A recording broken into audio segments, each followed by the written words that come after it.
and welcome to Riffs on Writing with Andy and Caroline. And today we are doing an author spotlight with David Hirschman. We'll be talking to him about his new book, The Tenacious Bloom. Welcome to our show. Thank you. I'm glad to be here. Awesome. So our first question is very simple and also very hard. Why do you write? It's fun. It's not that hard. I really enjoy it. And I've always written mostly technical things because I have an environmental business as well. It's my main gig. Writing is a side hustle, but I wrote fiction as a kid up through high school, and then it just pivoted more into professional technical stuff. I've technical degrees and most of my work is technical. So at this point in my life, I just wanted to return and have fun writing fiction and creating characters. So it feeds my soul, I guess, is the easy answer to it. That's awesome. Well, so what inspired this book? It's sort of an environmental mystery novel. It's not sort of, it is an environmental mystery novel. What got you thinking about that? Yeah, thanks for that question, Andy. I had sort of a rational reason and an irrational reason. Fair. I guess as all things are. The rational one is I've been in the environmental profession for over 40 years now, and there's always been this thought that we should educate people about the environment and encourage people to act in more environmentally sustainable fashion in their home life or whatever. And, I've been doing that for decades, and I've realized it only goes so far because it's information and some people like to get information, but, it only penetrates so far into people's lives. Sure. Where stories penetrate even deeper. Yeah. Because stories is, well, one, I think they're more memorable. If there's a character that they can relate to, it's something that is more personal too than just technical information or factoids about, and also I think because I wanted to create a fun story so people could have fun. And, as a byproduct, maybe they're learning the things that I was kind of trying to do through all the technical material. So that was sort of the rational part. And the irrational part was I was up in Shenandoah National Park on a hike. And I don't know if you use those plant identification apps on your phone, if you've ever tried them, Seek or iNaturalist. So I was identifying a plant, and in an instant, the thought occurred to me, I wonder what happens to this data. It's like my phone, so it can be traced to me. There's this specific plant in this specific location. And I wonder, maybe that's like a detective story. And that was it. The whole transaction in my thought took maybe 20 seconds. Sure. And I came home and I started fleshing it out. That's just one of those writer things. Yeah, that's amazing. That's amazing. Yeah. I was thinking of you this morning because I passed a patch here in Virginia, in the place where we live, of that weed that looks like Queen Anne's lace, but is actually the super toxic. Oh, the hogweed? Yes, that like breaks you out in blisters and rashes and stuff. Because I had a similar thought. I was like, oh, that would be a really mean way to kill someone. What happens when you're a mystery writer? Right?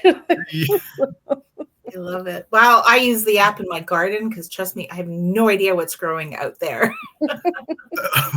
What needs to be pulled and what needs to stay. Yeah. Exactly. I love that. Neat.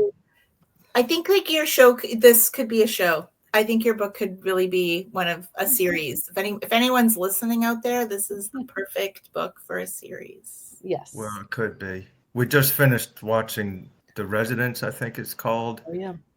So that once you start writing mysteries, you're dissecting what you watch and read, and it's like, That's what right. are the clues? And yeah. So, have you seen Dave Rosemary and Thyme, the British murder mystery? No.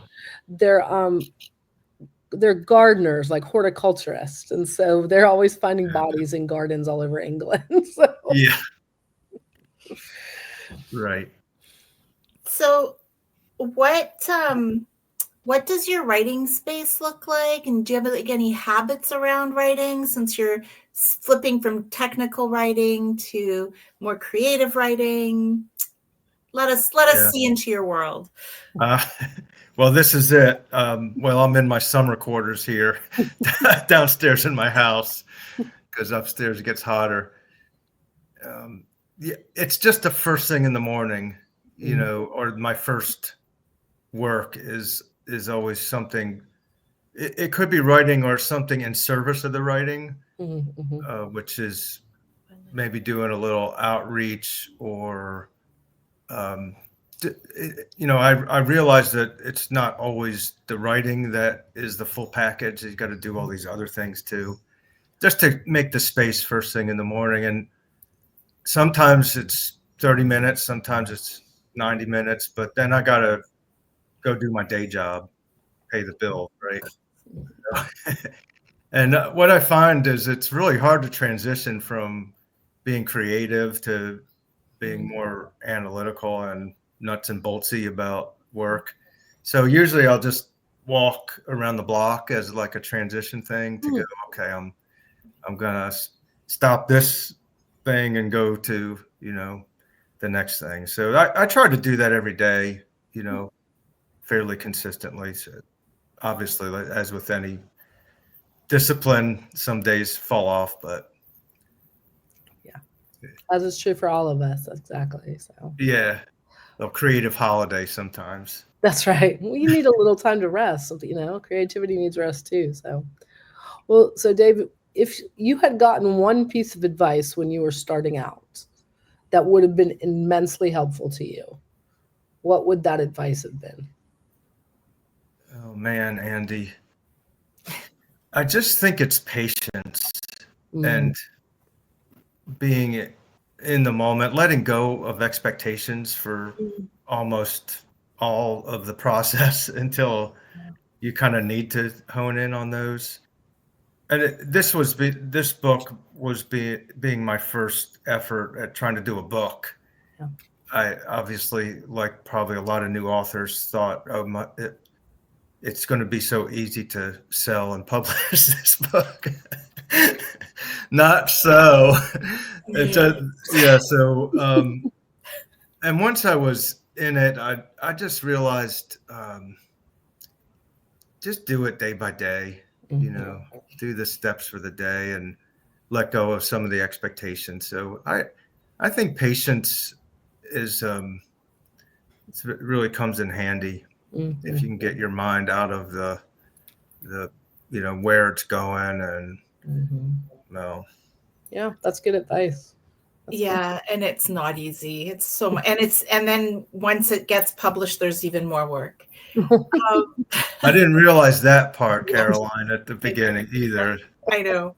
Well, I told Andy, I was like, I brought home these boxes. It was published by a hybrid publisher, so I was really happy with that arrangement. But I stacked all the boxes right here at this table I'm sitting at now, and I thought, maybe if I stare at them long enough, they'll just start flying out into the world.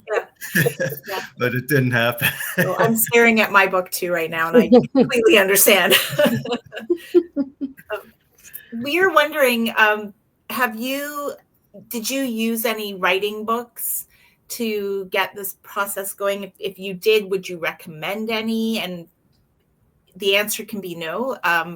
It's just something we like to ask. Books about writing. Yeah. Well, I'd have to say Andy's an instructor at Writer House, so those classes were very valuable. I also used a writing coach. There was so much about fiction that, as they say, I didn't know what I didn't know. Sure. And she recommended a few books, and I think the Stephen King book on writing was one that seemed to make sense to me.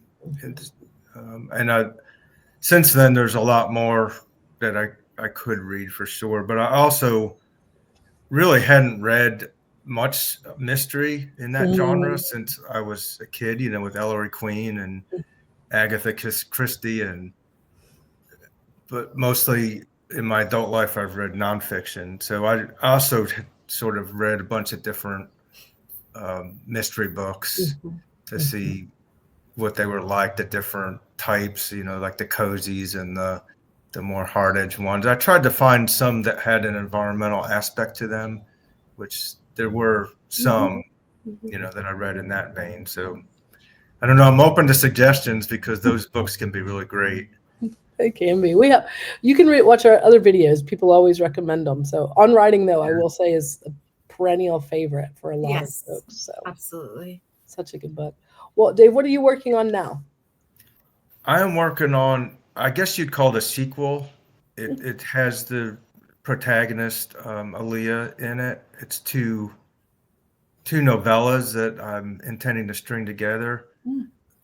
They're different environmental themes. One is the one I'm actively working on now takes place in Alaska, where my kids work in the summer, and I've been up there several times. It's just a perfect place and setting for a mystery, and it's a historical mystery about a supposed murder that happened in a copper mine in the early 1900s. Cool. So that's been real fun. And the other story takes place mostly at a construction site. So since I spent a lot of my career inspecting construction sites, I used to work for Albemarle County in the Public Works Department. So I kind of turned that into a mystery as well. That's super fun. You'll have to keep everybody posted about it. So yeah, absolutely. These books, I'm telling you, if anyone's listening out there, these books lend themselves beautifully to a television series. This is what Nathan Fillion should put together. So he could be the sleuth. If you're listening. Yeah, that's right. This was great. Thanks, Dave. Thank you for coming on our show.